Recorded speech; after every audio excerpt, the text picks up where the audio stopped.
طيب بسم الله الرحمن الرحيم. السلام عليكم ورحمة الله وبركاته. إن الحمد لله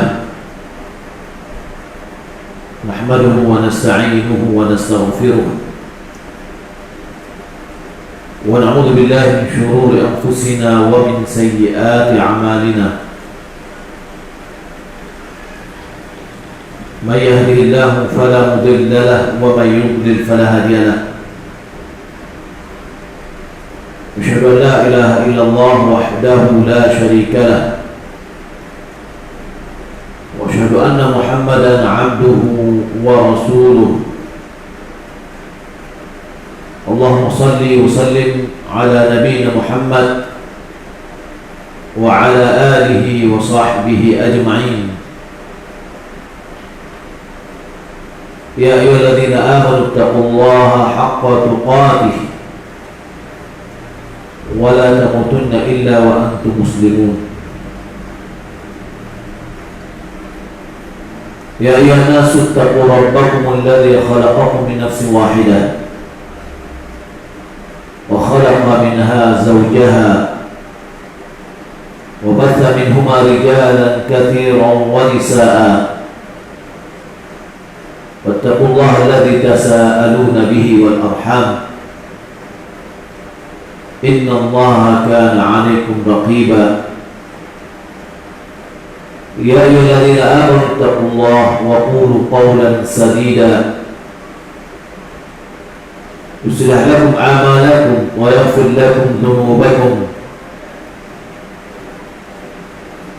ومن يطع الله ورسوله فقد فاز فوزا عظيما. أما بعد، kaum muslimin dan muslimat yang dimuliakan Allah Subhanahu wa taala. Alhamdulillah, segala puji bagi Allah Subhanahu wa taala yang memberikan banyak nikmat kepada kita. Nikmat hujan adalah nikmat yang Allah turunkan dari langit. Kita memohon kepada Allah Subhanahu wa taala agar Allah jadikan sebagai curahan yang penuh berkah, curahan yang bermanfaat. Allahumma shayban nafi'ah. Nikmat yang kedua adalah nikmat menuntut ilmu. Walaupun hari hujan, kehadiran kita di masjid yang mulia ini, semoga Allah Subhanahu wa taala berikan kepada kita pahala yang banyak. Semoga Allah Subhanahu wa taala memberikan kepada kita ketenangan dan berikan kepada kita rahmat. Semoga Allah Subhanahu wa taala menyebutkan kita-kita ini di hadapan para malaikat yang ada di sisinya. Salawat dan salam semoga dan berkah Allah Subhanahu wa taala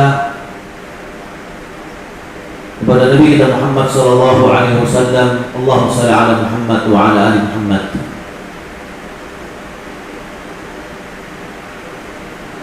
Kajian kita sebagaimana yang telah disebutkan tadi, insyaallah berjudul ingin sekuat Ummu Sulaim.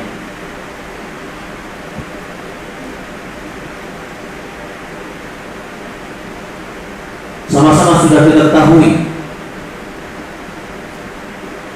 bahwa bagi seorang wanita ini, dia memiliki kedudukan dalam Islam, kedudukan yang tinggi.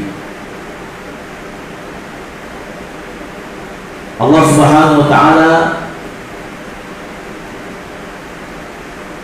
berikan kepada dia kefaqihan. Dia adalah seorang juga penyair. Dia seorang pendidik dan dia juga seorang mujahidah. Dia pada hakikatnya adalah sebuah sekolah yang mendidik generasi dan umat.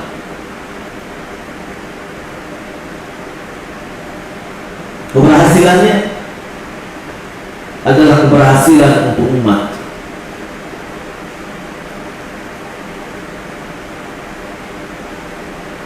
Dia adalah contoh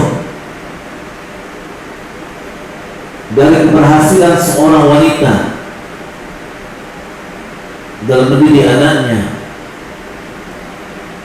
di mana anaknya adalah Anas bin Malik. Dia adalah seorang wanita yang memberikan pelayanan kepada suaminya, dan dia memiliki kesabaran yang tinggi.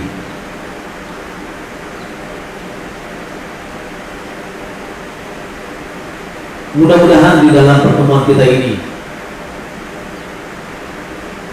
kita bisa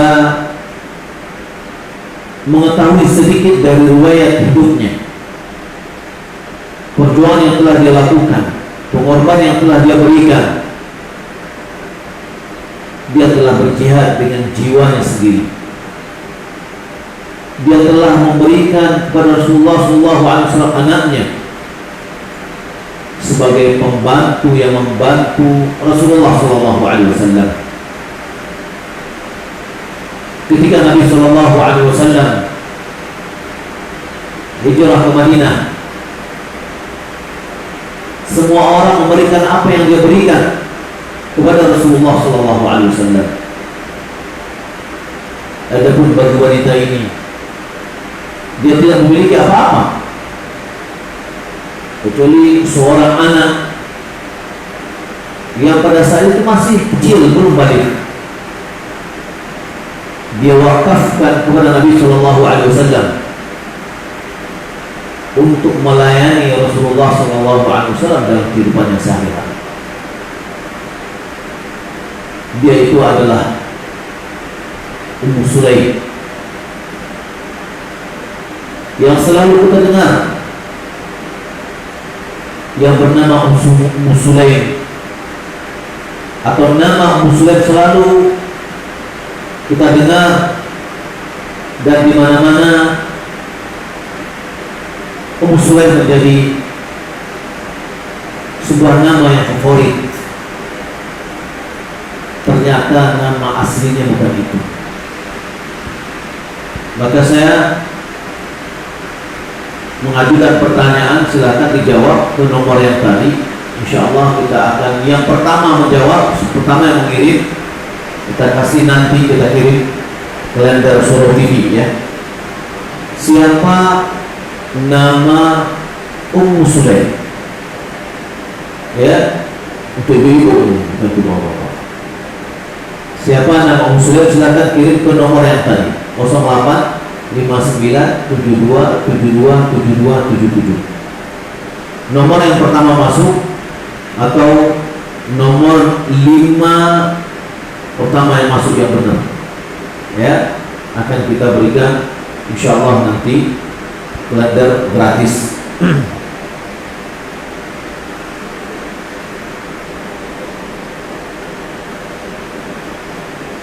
Baik, Ummu Sulaim adalah ibu pembantu Nabi SAW. Dia adalah bernama Anas bin Malik. Ummu Sulaim merupakan wanita di antara wanita-wanita yang mulia.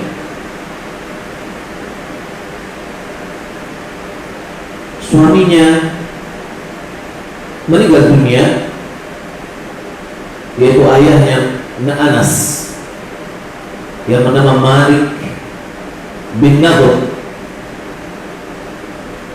Setelah itu dinikahi oleh Abu Talha, yaitu namanya Zaid bin Sahal Al-Ansari.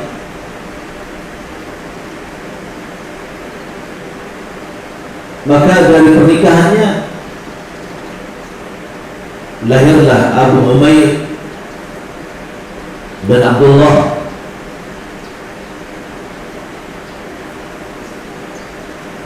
Dan dia adalah seorang wanita yang paling mahal maharnya.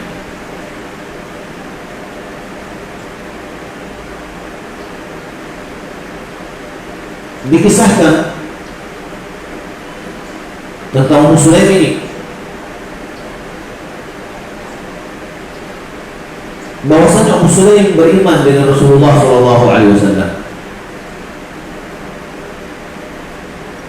Lalu dia bercerita bahwasanya ayahnya Anas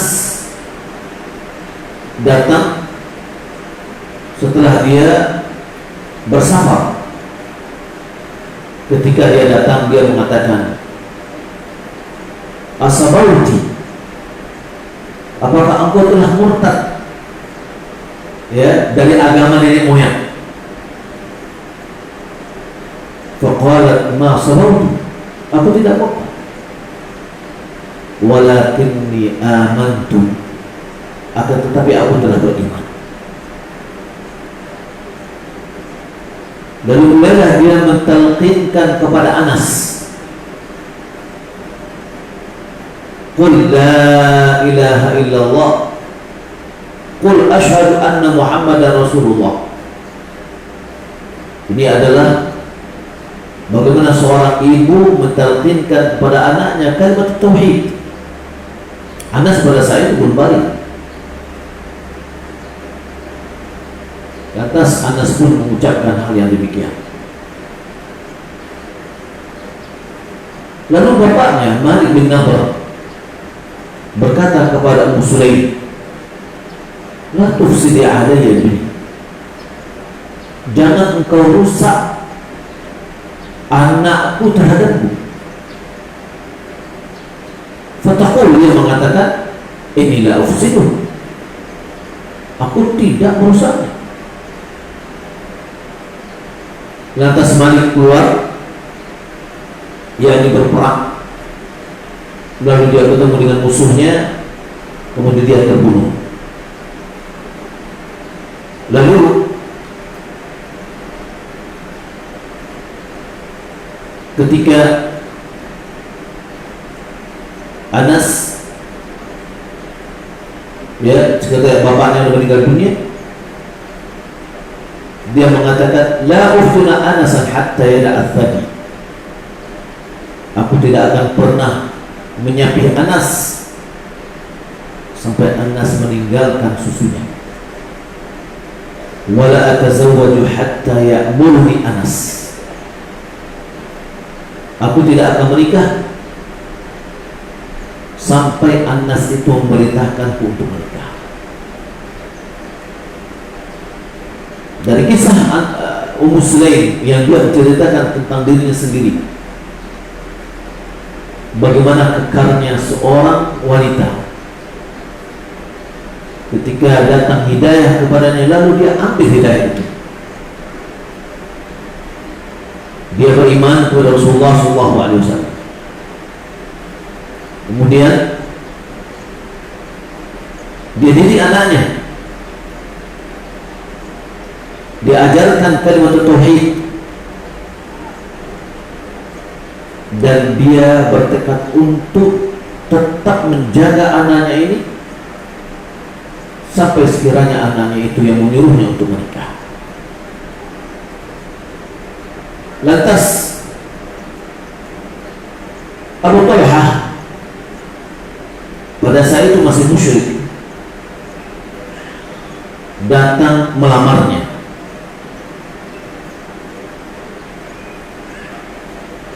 Ketika datang Ummu Sulaim, dia mengatakan, "Amma ta'alam ya Abu Talhah, anna ahliyatakum yanhatuha 'abdu ahli fulan, wa annakum law ashghaltum fiha naran lahtaqat."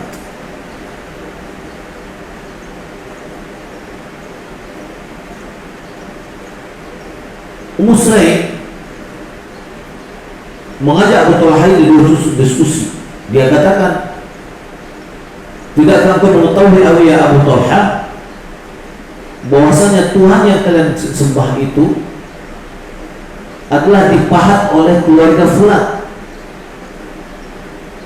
Bahwasanya kalau seandainya engkau hidupkan api terhadap Tuhanmu, maka pastilah dia terbakar." Lalu Abu Talha dia pergi. Ketika dia pergi, perkataan Ummu Sulaim ini berkesan di dalam hatinya. Kemudian setelah itu dia mendatangi dia lagi, yakni Abu Talha mendatangi lagi. Lalu dia mengatakan,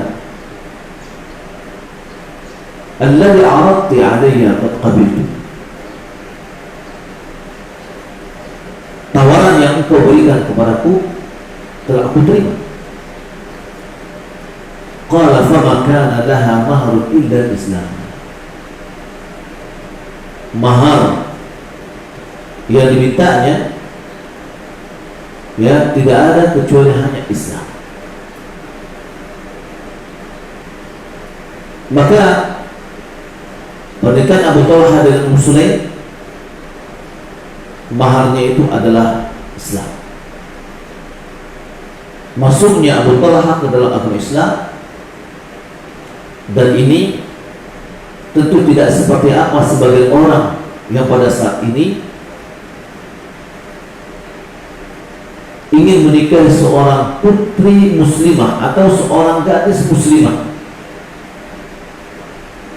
yang mana laki-lakinya belum muslim. Dia masuk dalam Islam gara-gara hanya menikahi, setelah itu dia kembali lagi. Berbeda dengan Abu Talha yang di sini juga memiliki peran yang penting, bahwasanya seorang wanita yang memiliki agama dan dia juga bisa memberikan pengaruh kepada suaminya. Dan benarlah kata Nabi SAW, fadhfar bidzati din taribat yadak. Carilah yang beragama, engkau akan beruntung. Ummu Sulaim ini juga ikut berperang, berjihad bersama Rasulullah SAW. Peran beliau pada saat itu adalah merawat pasukan yang luka, mengobati pasukan yang sakit. Dia juga terkadang memikul air atau membawa air. Malahan terkadang dia juga ikut angkat senjata. Sejarah telah mencatatnya bahwa Ummu Sulaim mengikuti perang Uhud dan ikut juga dalam perang Hunain bersama Rasulullah SAW. Sebagaimana diriwayatkan oleh Imam Muslim dari hadis Anas bin Malik, bahwasanya Ummu Sulaim pada perang Hunain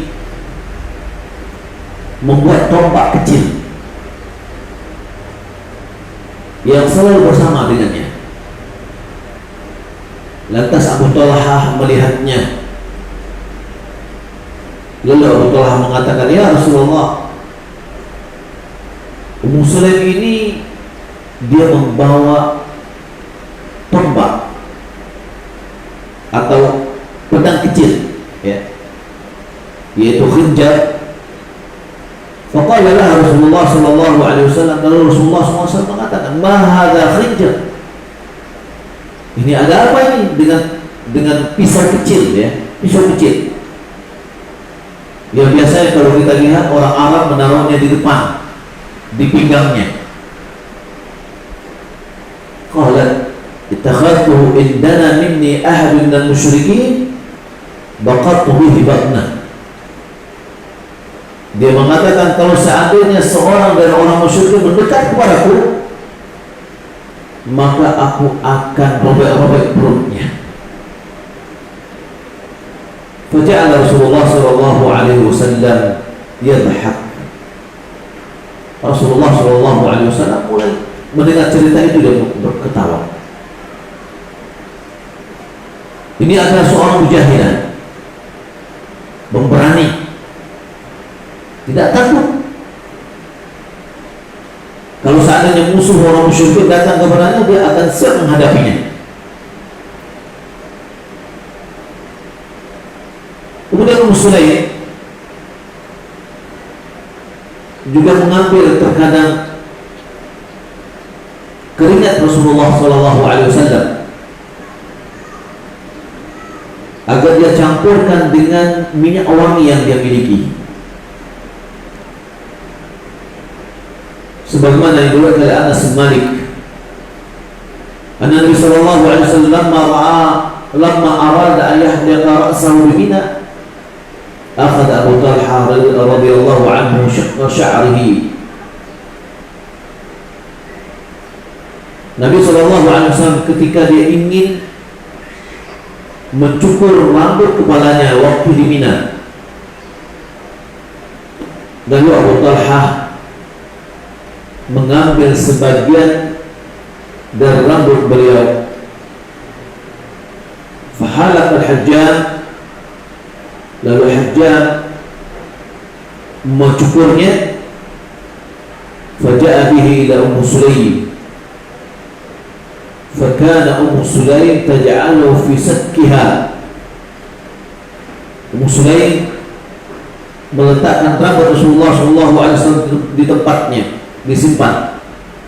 Faqala Ummu Sulaim, Ummu Sulaim mengatakan, kana sallallahu alaihi wasallam yaji'u yaqilu 'indi ala nat'in wa kana mi'raqan.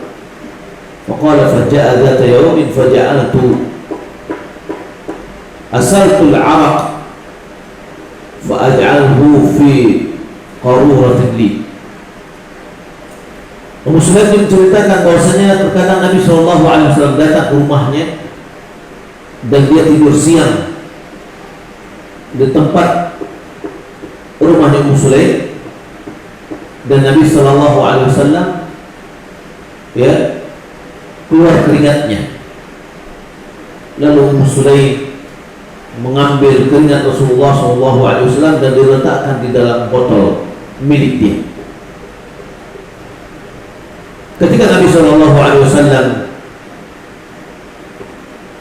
terbangun, Nabi SAW bertanya, "Ma taj'alina ya Ummu Sulaim?" Apa yang kau lakukan wahai Ummu Sulaim? Dia mengatakan, "Faqalat baqi 'arqika uridu an adufa bihi tin." Sisa dari keringatmu aku ingin mencampurkannya dengan wangi-wangianku. Apa yang dilakukan oleh Muslim adalah menunjukkan kecintaannya kepada Rasulullah SAW, dan diri Rasulullah SAW adalah suci. Bagian dari tubuhnya, rambutnya dan keringatnya boleh kita pakai bertabaruk dengannya. Berbeda dengan manusia selain Rasulullah, karena selain Rasulullah SAW kita tidak boleh bertabaruk dengannya. Mungkin ada terlintas bagi benak kita tentang rambut Rasulullah SAW yang dikatakan ada sekarang ini di salah satu negeri, lalu dijadikan itu sebagai sesuatu yang dibikin acara di dalam penyambutannya. Maka pertama harus kita dulukan bahwa bertabaruk dengan rambut Rasulullah SAW adalah boleh, dan itu yang dilakukan oleh sebagian para sahabat, dan termasuk juga Ummu Sulaim dan Abu Talha. Akan tetapi yang perlu kita pertanyakan adalah apakah itu betul-betul rambutnya Rasulullah atau tidak. Dan ini tidak ada nas yang konkret, yang valid, yang menunjukkan kepada kita bahwa itu adalah benar-benar rambutnya Rasulullah SAW. Kalau seandainya keberadaannya tidak valid, maka tentu untuk menghindari diri kita dari hal yang biasa dilakukan sebagian orang tersebut tentu lebih utama. Di antara kisah yang menarik di dalam kehidupan Ummu Sulaim yang bisa kita ambil pelajaran, khususnya adalah para muslimah, adalah kisah Ummu Sulaim bersama Abu Talha, sebagaimana yang diceritakan oleh Anas bin Malik radhiyallahu ta'ala anhu. Dia mengatakan, mata ibnu li Abi Talha min Ummu Sulaim. Seorang anak dari Abi Talha, ya anaknya dari Ummu Sulaim, meninggal dunia. Namanya adalah Abu Umayyah. Faqala li ahliha, lalu Ummu Sulaim berkata kepada keluarganya, la tuhaddithu Abu Talha ibnihi hatta akuna ana uhaddithu. Jangan kalian ceritakan kepada Abu Talha tentang anaknya sampai akulah yang langsung menceritakan kepada beliau. Qal faja'a faqarrabat ilaihi 'asha. Lalu Abu Talha datang dan Ummu Sulaim menyuguhkan kepadanya makanan malamnya. Fa'akala wa syarib, dia makan dan minum. Faqal,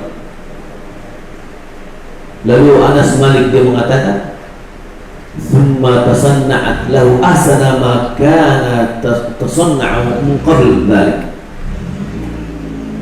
Lalu Ummu Sulaim pada malam itu dia menghiasi dirinya melebihi dari apa yang biasa dilakukan sebelumnya. Fawaqa'a biha, lalu mereka melakukan hubungan intim.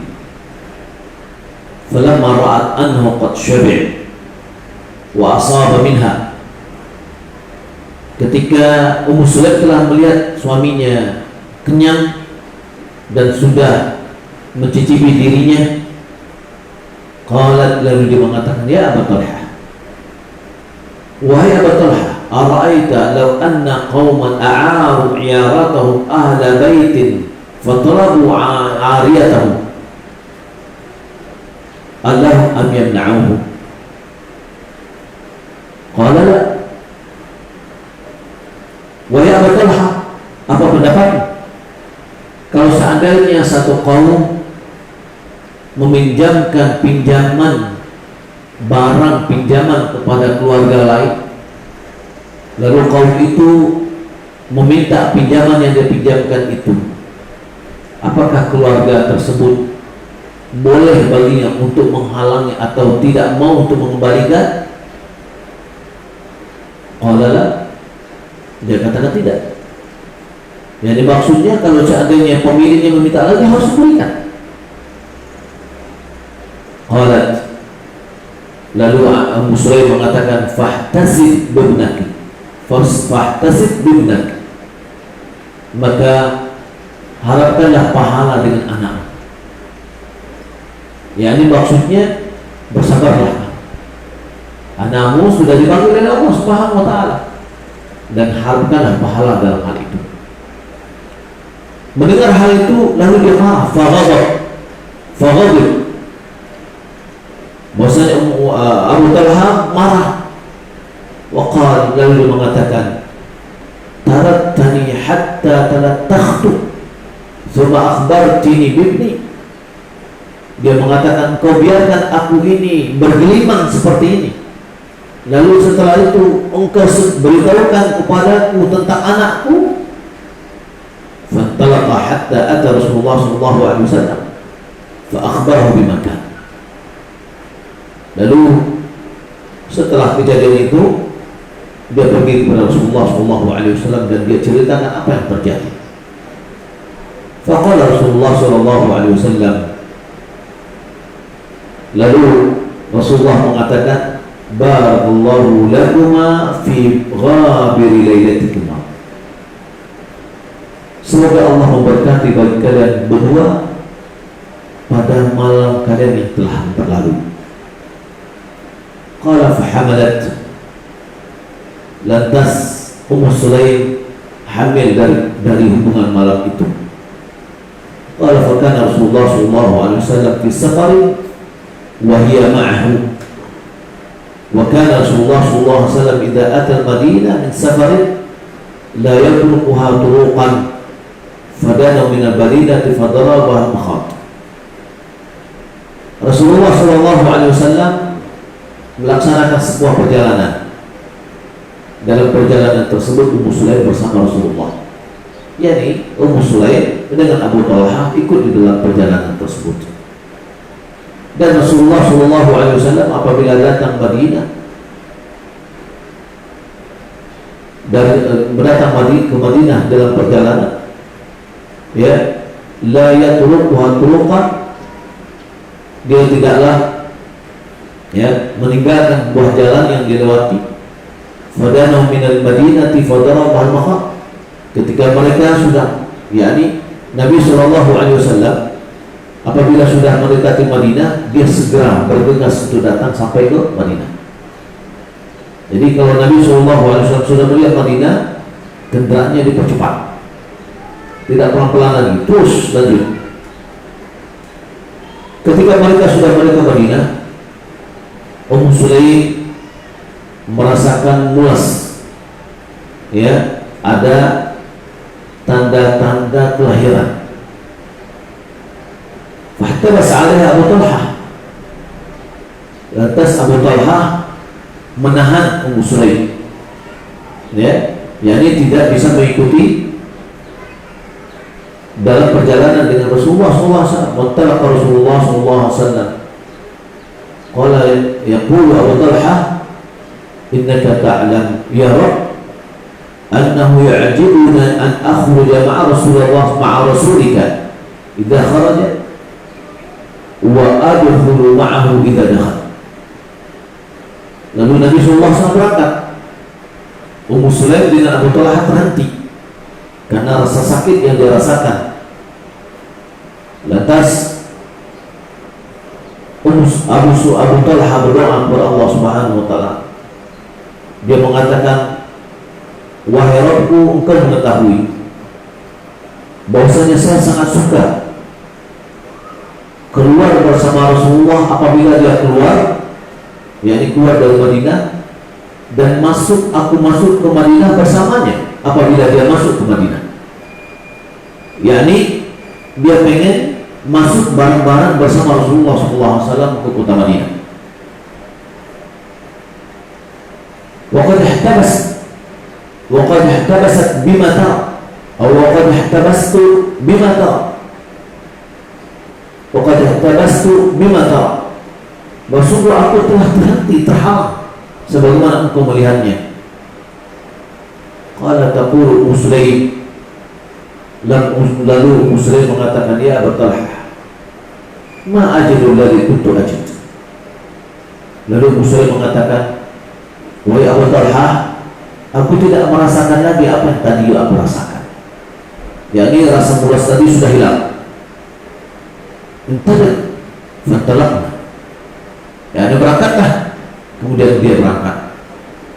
Qala fadaraba al-makhat hina qadima fawaladat gulaman. Lalu datanglah kembali rasa mulas, ya, ingin melahirkan ketika mereka sudah sampai di kota Madinah. Lantas lahirlah, ya, seorang anak laki-laki. Faqalat li ummi, Lalu ibuku mengatakan kepadaku, kata Anas, ya Anas, la yurdi'uhu ahadun hatta taghdu bihi ala Rasulullah sallallahu alaihi wasallam.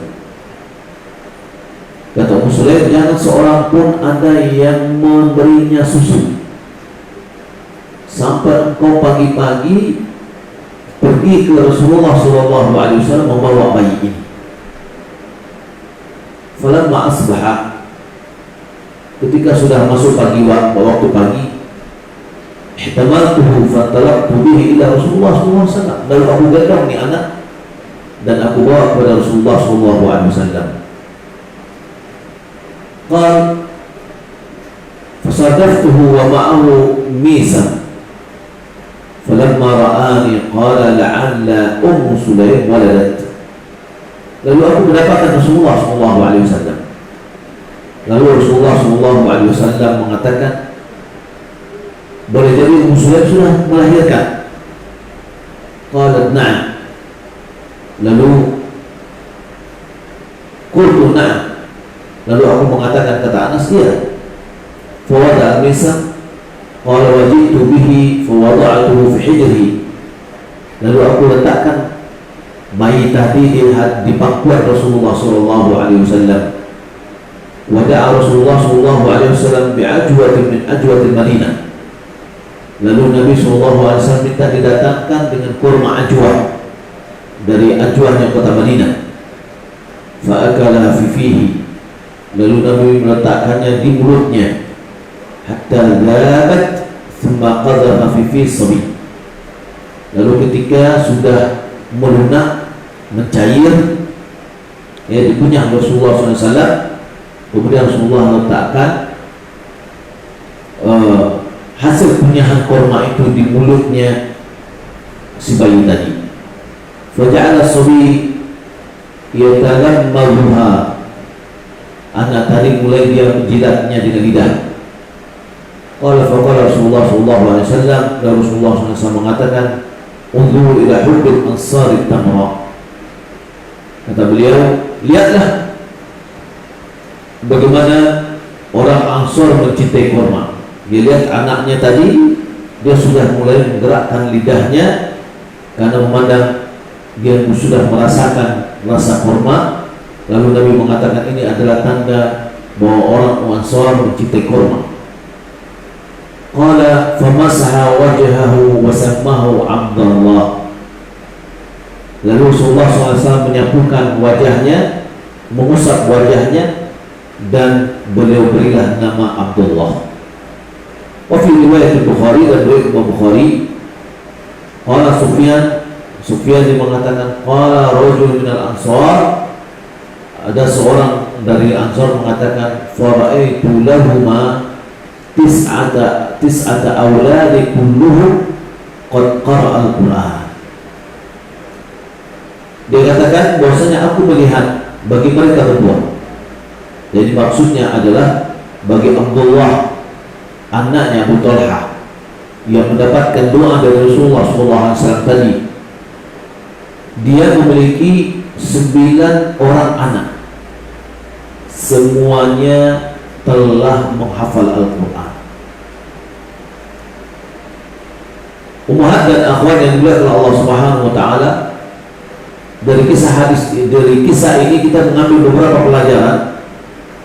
Ya. Yang pertama adalah kekuatan kesabaran Ummu Sulaim.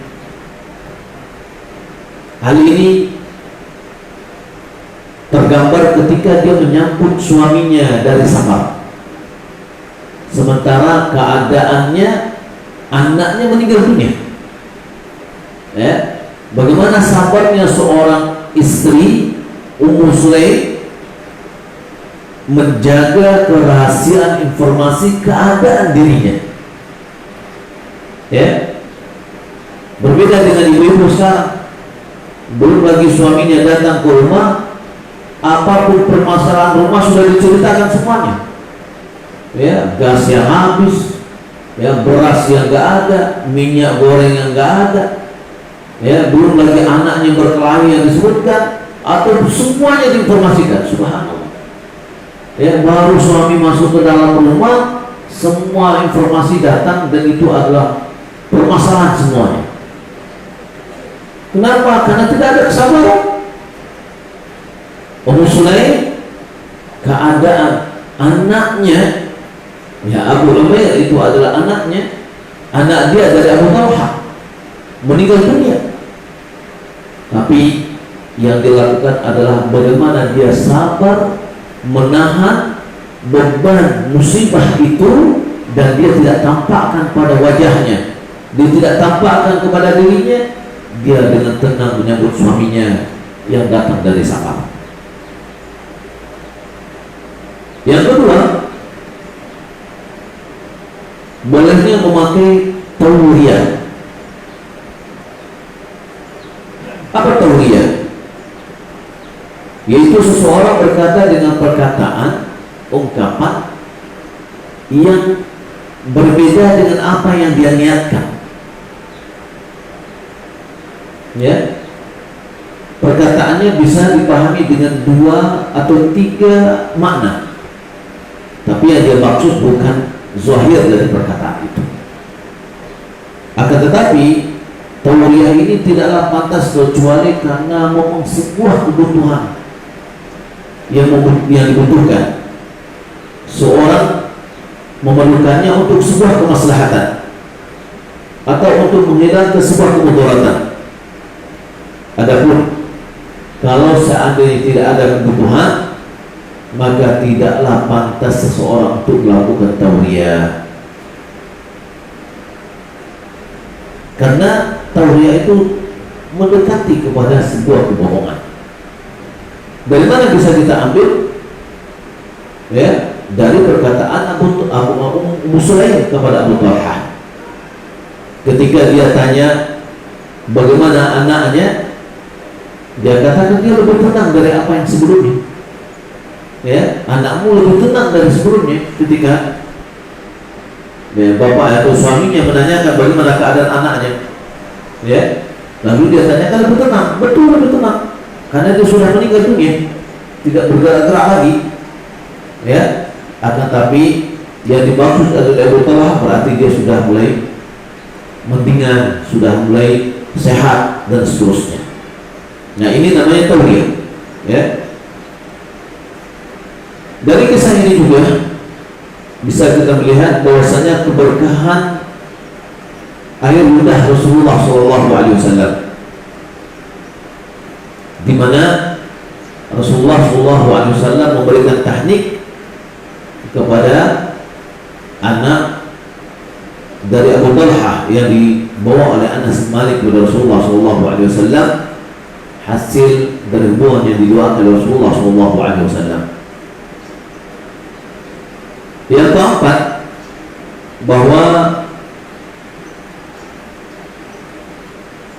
mukjizat dari mukjizat atau tanda-tanda kebesaran Allah Subhanahu wa taala di dalam kisah ini, di mana Rasulullah SAW mendoakan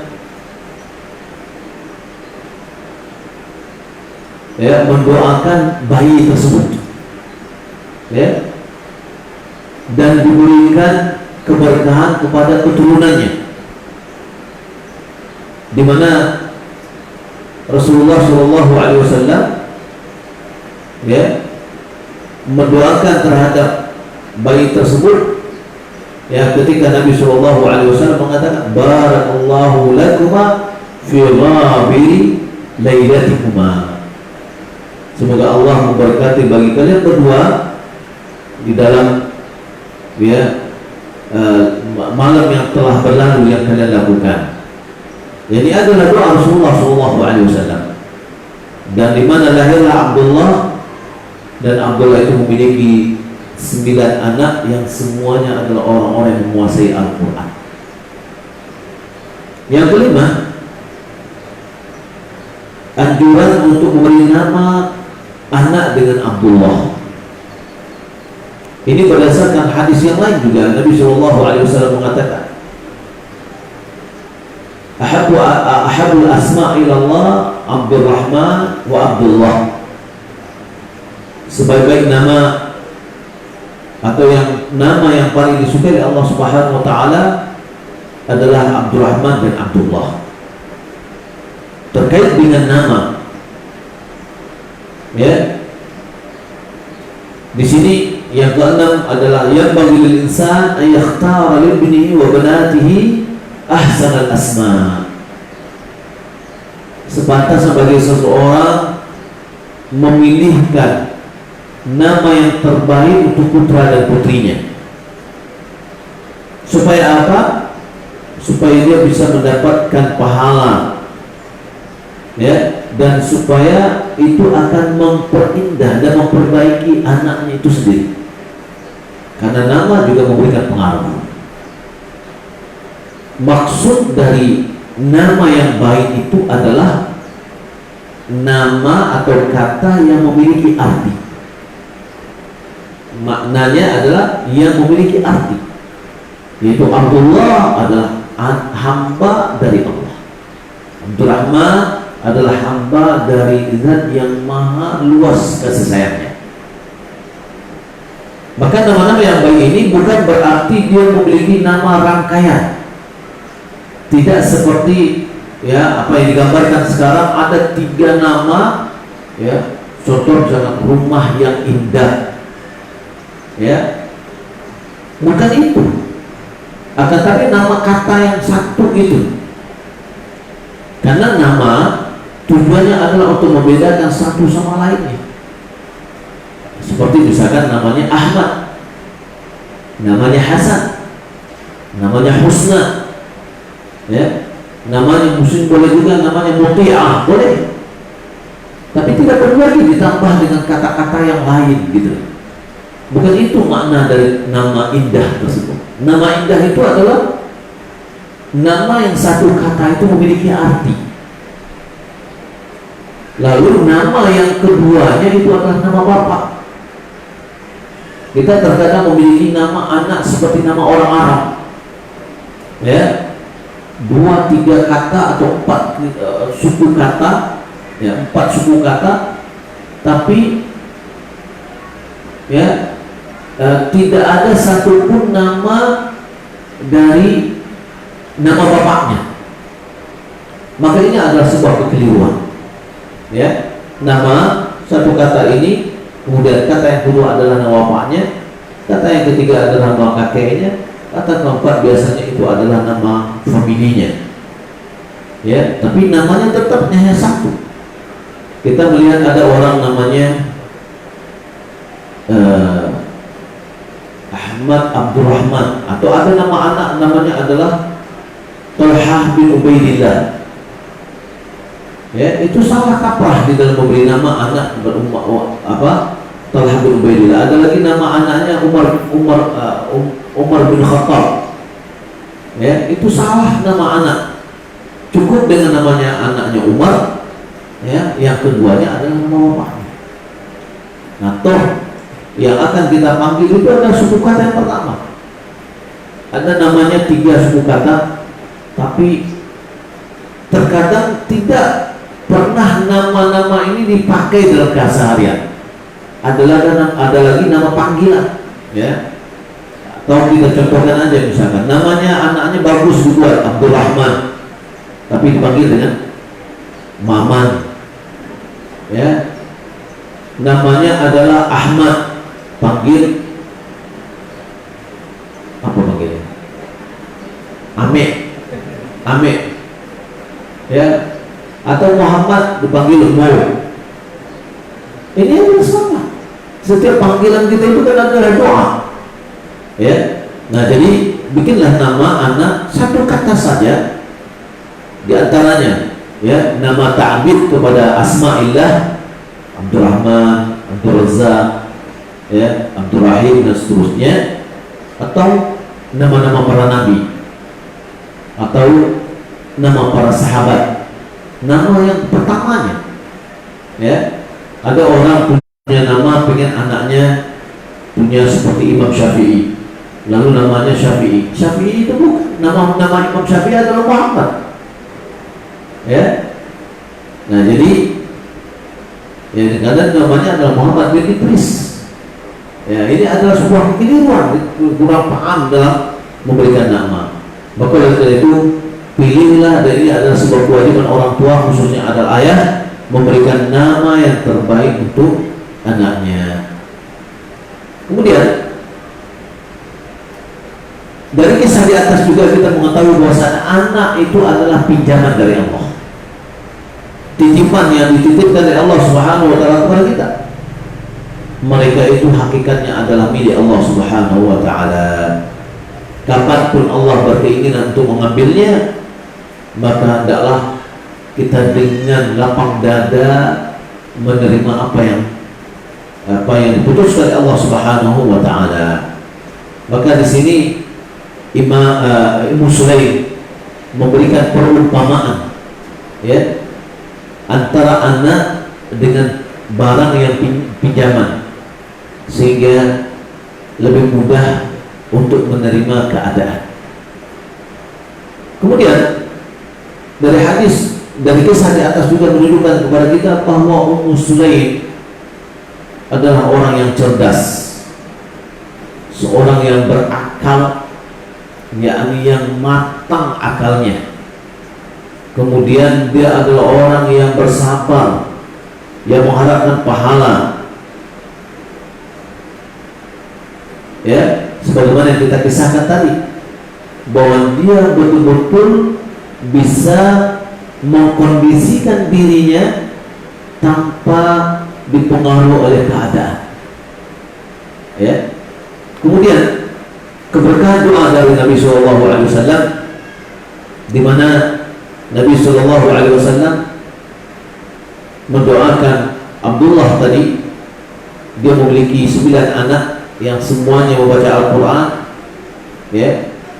Ali bin Abi Madini dia menyebutkan ada nama-nama anak-anaknya itu adalah Ishaq, Ismail, Yaqub, dan yang lainnya, ya. Kemudian karamah bagi Abi Talha. Apa karamahnya? Di mana Allah Subhanahu wa taala mengabulkan doa Abu Talha. Akan doanya Allah mudahkan bagi istrinya, ya, Allah ringankan bagi istrinya di dalam melahirkan, dan kemudian dia tetap bersama Rasulullah SAW sampai masuk ke kota Madinah. Ketika sampai kota Madinah, barulah istrinya melahirkan. Inilah didoakan oleh Abu Talha, ya Allah, aku selalu keluar dari bersama Rasulullah dan masuk bersama Rasulullah. Dan maka dia ingin keluar bersama Rasulullah dan masuk bersama Rasulullah ke kota Madinah, sehingga doanya dikabulkan oleh Allah Subhanahu wa taala. Di antara doa faedah di hadis di atas adalah tahnik anak, yakni anak yang bayi yang baru lahir hendaklah ditahnik, yaitu kurma dikunyah, kemudian hasil kunyahan itu diletakkan di mulutnya si anak. Kemudian di antara yang bisa kita ambil pelajaran dalam hadis ini adalah menerima ujian, ya, bahwasanya ujian dengan hilangnya orang-orang yang kita cintai itu adalah bagian ujian. Wala nabluwannakum bisyai'in minal khawfi wal ju' wa naqsin minal amwali wal anfusi was samarat wa basyyiris sabirin. Di antara ujian yang paling besar adalah meninggalnya kerabat kita, dan yang terdepan, yang paling berat adalah meninggalnya anak-anak. Dan kemudian anak-anak adalah buah hati kita yang mana sangat kita cintai dan kita sayangi, ya. Maka di sini kita melihat bagaimana seorang ayah memiliki rasa kasih sayangnya kepada anaknya. Dia selalu menanyakan keadaan anaknya, ya, dan dia ingin anaknya selalu dalam keadaan baik. Kemudian dari hadis ini juga kita melihat bahwasanya bolehnya seorang wanita, ya, atau hendaklah seorang wanita dia bisa menghiasi dirinya dengan sebaik-baiknya di hadapan suaminya, ya, sebagaimana dilakukan oleh Ummu Sulaim kepada Abu Talha. Kemudian bolehnya wanita mendekat kepada suaminya dan meminta untuk digauli. Kalau kita lihat, ya, bahwasanya Abu Talha datang dari safar, mungkin boleh jadi letih lelah, ya, maka seorang istri dia bisa menghibur suaminya dengan cara yang baik dan boleh dia mendekatkan dirinya, ya, tidak hanya suami yang meminta, tapi boleh istri yang meminta. Kemudian kesungguhan istri di dalam memberikan pelayanan kepada suami. Kesungguhan istri untuk memberikan pelayanan kepada suami, ya, di mana Ummu Sulaim ketika suaminya datang, dia betul-betul memberikan yang terbaik. Dia layani makan siangnya, makan malamnya pada saat itu disuguhkannya, sehingga suaminya merasa kenyang, merasa tenang. Kemudian dia hiasi dirinya, sehingga suaminya pun dengan tenang menggauli istrinya. Kemudian dalam kisah di atas adalah siapa yang meninggalkan sesuatu karena Allah, maka pastilah Allah Subhanahu wa ta'ala akan menggantikan baginya yang lebih baik. Abu Talha dan Ummu Sulaim, mereka bersabar ketika Allah Subhanahu wa ta'ala menjemput atau mengambil anak yang dia sayang. Lalu mereka bersabar dan mengharapkan pahala, dan Allah Subhanahu wa ta'ala ganti yang lebih baik darinya. Sehingga kata orang Arab, man taraka syai'an lillah awadahu Allahu khairan minhu. Siapa meninggalkan sesuatu karena Allah Subhanahu wa ta'ala, maka Allah Subhanahu wa ta'ala akan menggantikan baginya lebih baik dari apa yang telah diambil oleh Allah Subhanahu wa ta'ala. Maka di sini seorang sangat perlu berhusnuzan, berprasangka baik kepada Allah Subhanahu wa ta'ala, bahwa setiap apa keputusan yang Allah Subhanahu wa ta'ala tetapkan itu adalah yang terbaik, walaupun terkadang itu adalah pahit bagi kita. Kaum muslimin dan muslimat yang dimuliakan oleh Allah Subhanahu wa ta'ala, ini yang dapat kita sampaikan. Semoga dari sedikit riwayat dari kehidupan Ummu Sulaim bisa kita mendapatkan pelajaran, ya. Saya tidak tahu nih apakah sudah ada yang menjawab pertanyaan. Ya, sudah ada yang dapat, ya, bahwasanya nama Ummu Sulaim itu adalah Al-Rumaisa atau Ar-Rumaisa, ya, kedua-duanya adalah sama, ya. Dalam hadis Nabi Shallallahu Alaihi Wasallam bahwa Nabi Shallallahu Alaihi Wasallam telah mengisyaratkan kabar gembira bahwa beliau bersama Rumaisa di dalam surga, dan ini adalah kabar gembira bagi Ummu Sulaim, bahwasanya dia adalah termasuk yang masuk ke dalam surga. Semoga Allah Subhanahu wa ta'ala juga masukkan kita semuanya ke dalam surga. Wallahu ta'ala, demikian yang dapat kita sampaikan. Semoga bermanfaat, ya. Kita masuk ke dalam tanya jawab kalau seandainya ada, ya, pertanyaan.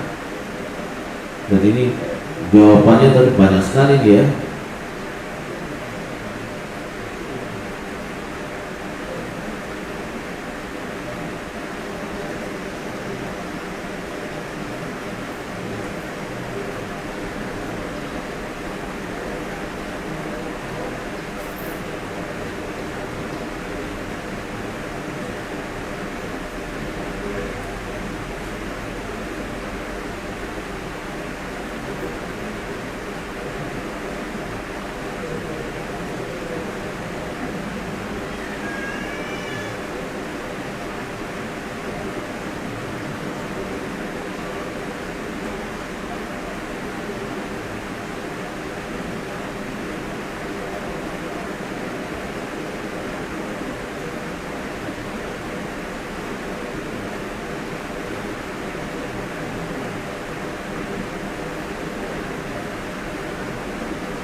Baik, WA yang sudah masuk kita ambil tadi 5 nomor yang pertama masuk ke HP saya.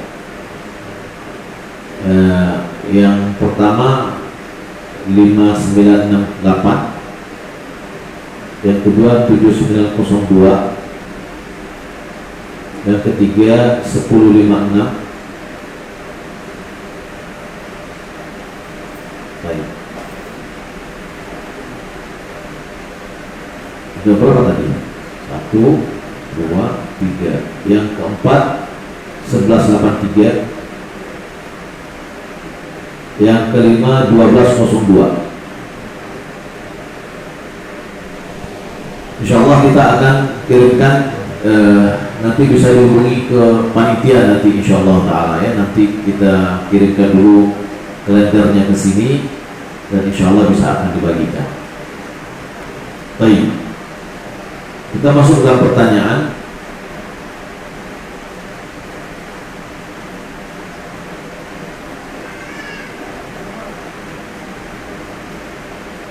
Bolehkah memberi nama anak dengan Asmaul Husna namun di depannya tidak mencantumkan Abdul?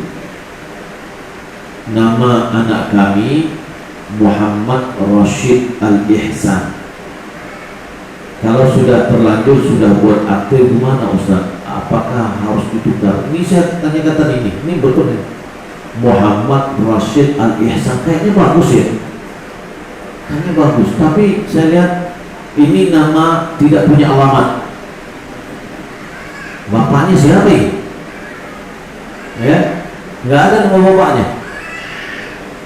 Muhammad itu nama, Rashid itu nama, Al-Ihsan itu nama. Dipanggil anaknya apa? Ican. Tak satu pun juga. Ya, cukup kalau seandainya nama Muhammad. Itu sudah nama. Ya, Nabi SAW mengatakan tasammu bismi wa la takallul kunyati. Ya, buat namalah dengan namaku tapi jangan buat kunyah dengan kunyahku. Nah, cukup Muhammad aja juga boleh. Namanya Rashid juga boleh. Ya, atau Ihsan saja boleh. Al-Ihsan misalkan. Nah ini sudah terlanjur bagaimana? Ya sudah terlanjur ya bagaimana lagi ya? Ya lanjutkan aja. Kecuali kalau seandainya namanya tidak baik. Contoh misalkan nama dari nama-nama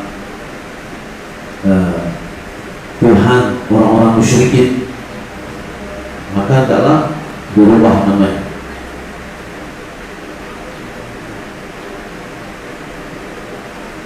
Baik.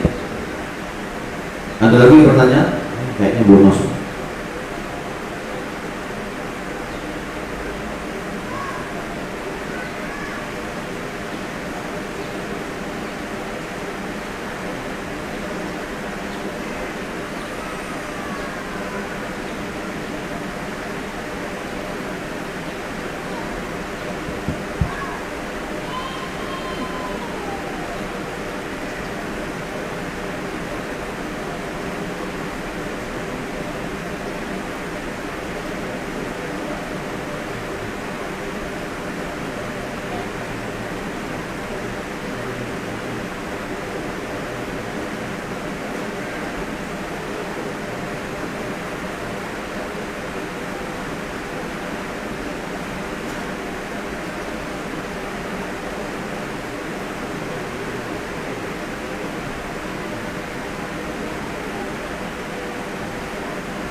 Bagaimanakah memperbandingkan suatu dosa dengan pahala?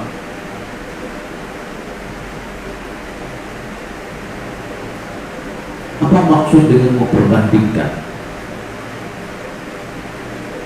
Apakah yang dimaksud di perbandingan itu adalah menghitung-hitung sudah berapa pahala kita dan sudah berapa dosa kita. Kalau itu yang dimaksud, itu namanya muhasabah. Itu namanya kita menghisab diri kita sendiri. Sebenarnya pahala kita ini lebih banyak seharusnya daripada dosa. Kenapa? Karena Allah Subhanahu wa taala mengatakan man jaa bil hasanati falahu 'ashru amsalha wa man jaa bis sayyi'ati fala yujza illa mithlaha. Siapa yang membawa atau melakukan kebaikan, maka dia mendapatkan pahala 10 kali lipat. Dan siapa yang membuat sebuah dosa, maka dia tidak diberikan ganjaran kecuali hanya sebesar dosa itu sendiri. Jadi kalau seandainya pahala dilakukan 1, dia kerjakan, pahala dapat 10. Kalau seandainya dosa, 1 dosa dilakukan, dia akan mendapatkan satu maksiat yang dilakukan, maka 1 dosa yang dia dapatkan. Ya, maka sangat terbuka lebar bahwa pahala kita ini jauh lebih banyak daripada dosa. Wallahu a'lam.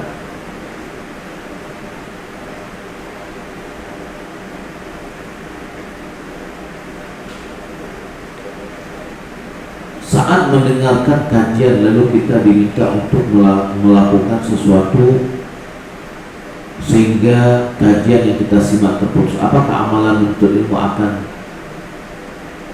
sia-sia semua, Ustaz? Tidak.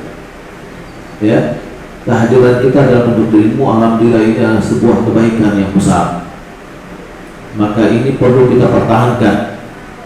Kalau seandainya terputus karena ada sebab dan hal yang lain, ya berapa yang kita dapatkan itulah yang kita hasilkan. Ya, kalau seandainya kita datang ke sini, kita sudah meninggalkan seluruh pekerjaan kita, tapi yang kita dapat itu hanya sedikit, rasanya kita akan sangat merugi. Maka ke depan kita harus lebih baik lagi sehingga kita dapatkan lebih banyak. Anak kami insya Allah akan lahir saat bulan Ramadan ini. Bagaimana cara mentahniknya? Bisa ibunya mentahnikkan dia. Ya, kalau seandainya dilahir siap, ibunya mentahnikkan. Karena ibunya kan tidak puasa. Wallahu a'lam.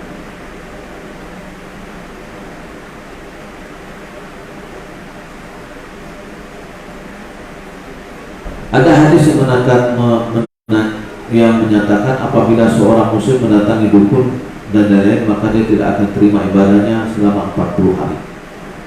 Nah, gimana korelasinya dengan surat Al-Zalzalah? Barang siapa yang mengerjakan kebaikan seberat zarah, niscaya akan dia balas. Pasti dia akan lihat, gitu ya. Ini dari hamba Allah dari Kabupaten Agam. Baik.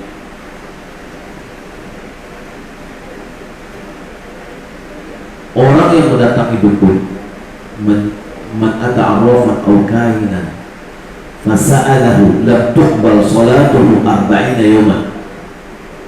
Siapa yang mendatangi dukun atau orang pintar, lalu dia bertanya, maka sholatnya tidak diterima 40 hari 40 malam. Maksud dari tidak diterima itu, kata ulama, bahwa pahala dari amalnya itu dihapus oleh dosa perbuatannya mendatangi dukun. Ya, dosa dia mendatangi dukun itu menghapus amalan pahala dari sholatnya selama 40 hari 40 hari. Ya, maka tidak bertentangan. وَمَنْ يَعْمَلْ مِثْقَالَ ذَرَّةٍ خَيْرًا يَرَهُ. Siapa yang melakukan sebuah kebaikan sebesar didarah, dia akan melihatnya. Ini menunjukkan bahwa semua amalan kita dicatat.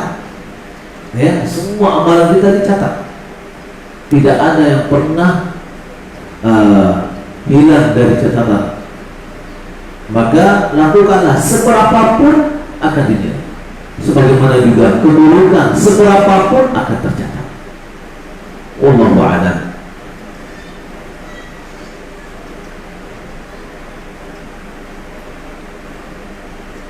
Alhamdulillah Anda sekarang lagi hamil. Anda minta saran nama yang baik untuk anak perempuan atau anak laki-laki.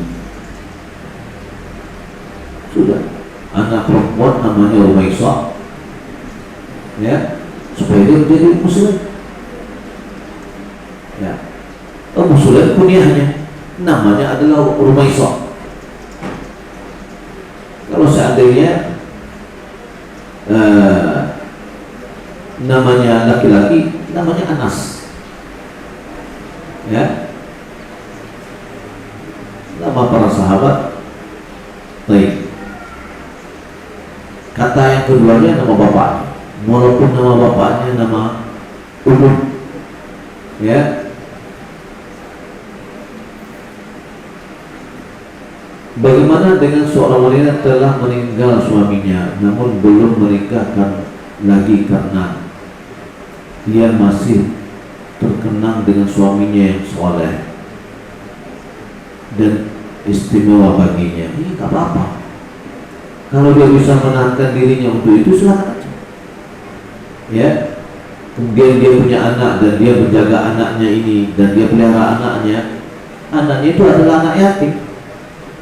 Ya, tidak apa-apa kalau dia bisa menjaga dirinya. Wallahu a'lam. Apa hukumnya anak yang baru lahir diazankan? Apakah mengazankan anak yang baru lahir itu bid'ah, Ustaz? Melahirkan, mengazankan anak yang baru lahir kembali kepada kualitas dari hadis. Di antara ulama ada yang menilainya hasan. Maka berdasarkan itu dia mengazankan. Di antara ulama ada yang memandangnya hadisnya dhaif. Syekh Albani di awalnya dia memandang hadisnya adalah hasan, ya. Kemudian dia pandang itu adalah hadisnya dhaif setelah itu. Nah, bagi orang yang melakukannya, ya, dan dia anggap itu adalah hadisnya adalah hadis hadis hasan, maka silakan dia melakukannya dan tidak perlu kita ingkari. Wallahu a'lam.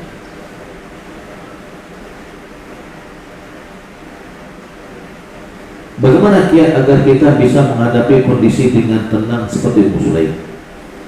Dan apa ada amalan agar kita bisa terus menjaga hati agar tidak terpengaruh dengan keadaan, terutama ketika diberi ujian berupa musibah? Iya. Kalau kita lihat, yang menjadikan sebuah ketenangan bagi kita adalah akidah yang kuat, ya, iman dengan takdir dan berhusnudzan kepada Allah Subhanahu wa taala.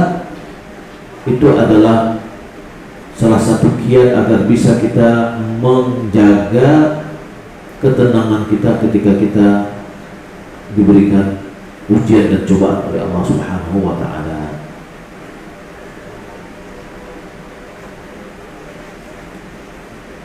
Saya punya anak angkat dan telah meninggal. Apakah doa saya sampai kepada dia? Sampai. Malah doa seorang muslim dengan muslim yang lain sampai. Ya.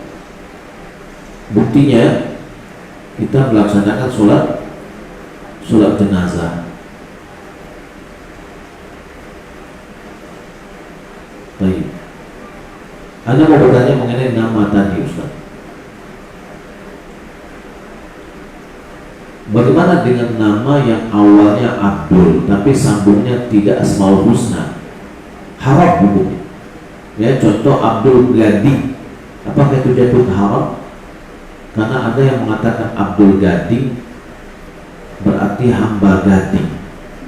Bagaimana cara menyambung nama dengan Asmaul Husna? Misal Abdul Razak, Abdul Razak, pakai Abdul atau pakai Abdul?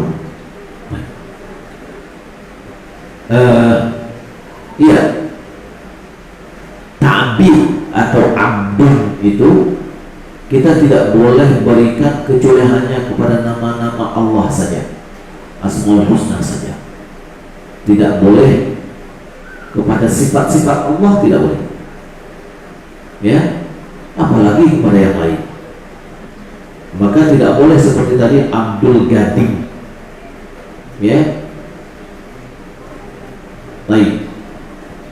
Adapun penama tadi, ya, misalkan tulisan Abdul Razak, Abdul Razak.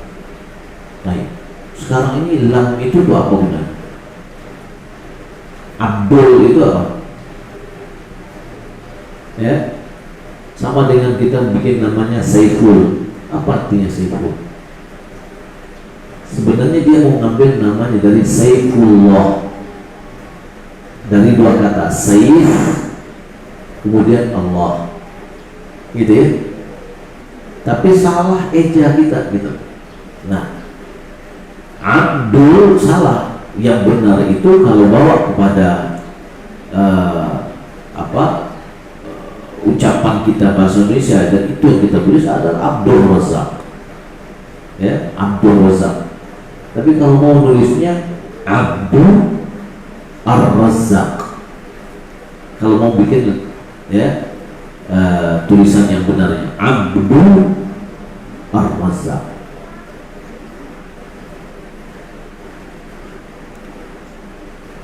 Teknik mesikah dengan kurma ajwa atau yang lainnya dan berapa jumlahnya, tidak mesti dengan ajwa, ya, tidak mesti dengan ajwa. Tapi kalau dapat alhamdulillah. Berapa? Ya semampunya kita, karena anaknya sedikit kita kasihkan, ya.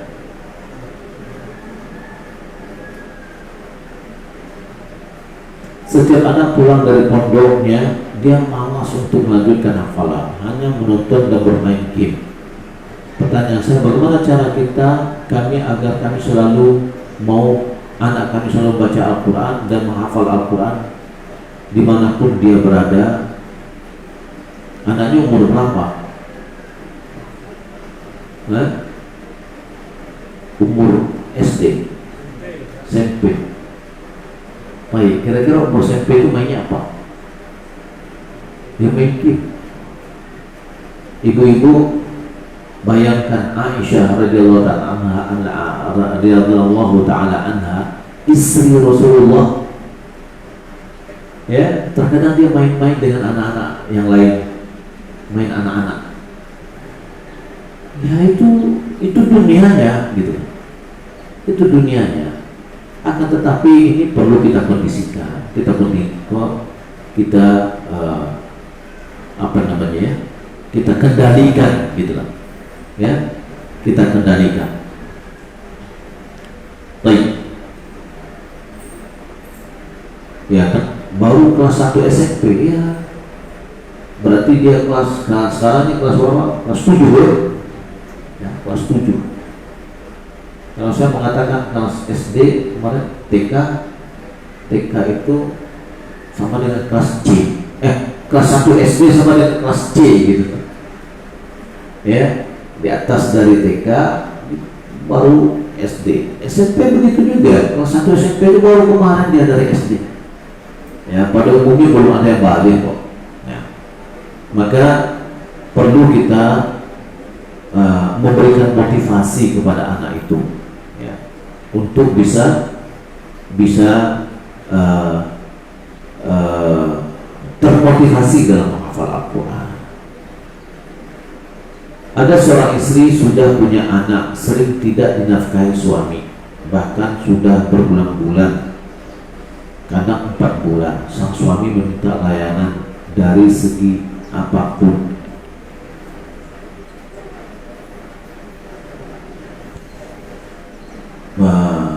Eksekutif dari makanan sampai apapun. Lalu apa yang harus dilakukan istri karena suami tersebut marah-marah ketika istri mengingatkan kewajibannya? Suami tidak sadar kewajibannya, maksudnya tidak dinafkahi dalam sisi ekonomi.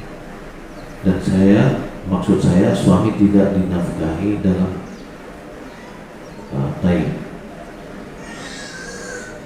suami pemalas sholat, bisa diingatkan sholat, bila diingatkan sholat berkata-kata kotor.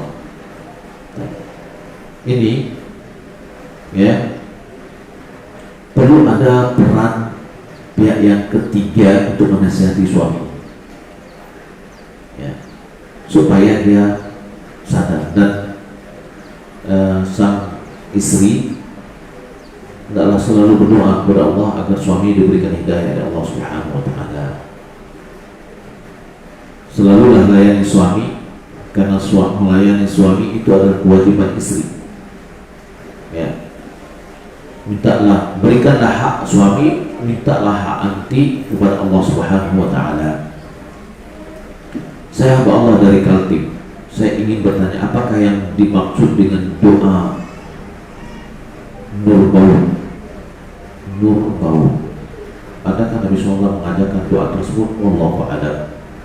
Saya tidak tahu dengan doa nur bau. Bagaimana cara kita mengatasi amarah yang mudah terpancing? Nabi SAW ketika ada yang bertanya kepada beliau untuk diwasiatkan, ya Rasulullah, usni, qala la taghdab, ya, qala ausni, qala la taghdab, qala ausni, qala la taghdab. Ya, Nabi 3 kali dia mengatakan jangan marah. Maka kita disuruh untuk tidak marah. Kalau seandainya ada yang mau mancing kita untuk amarah, lebih baik kita pergi. Nabi SAW mengajarkan bagi orang yang marah, seandainya dia berdiri suruh duduk. Kalau seandainya duduk suruh berbaring. Kalau nggak juga hilang suruh dia untuk berwudu. Ya, karena air wudu itu akan meredamkan gejolak ya, yang ada di dalam hati. Wallahu a'lam. Ini yang dapat kita sampaikan. Sekali lagi mohon maaf yang 5 nomor yang saya sebutkan tadi ya, yang merasa nama nomornya disebutkan tadi, karena ada yang bertanya dia pindah ke atas ya, tolong disebutkan di WA kan kembali kepada saya ke nomor ini ya, sebutkan nama saya, disebut nomor ujung ya, nomor saya tadi disebut.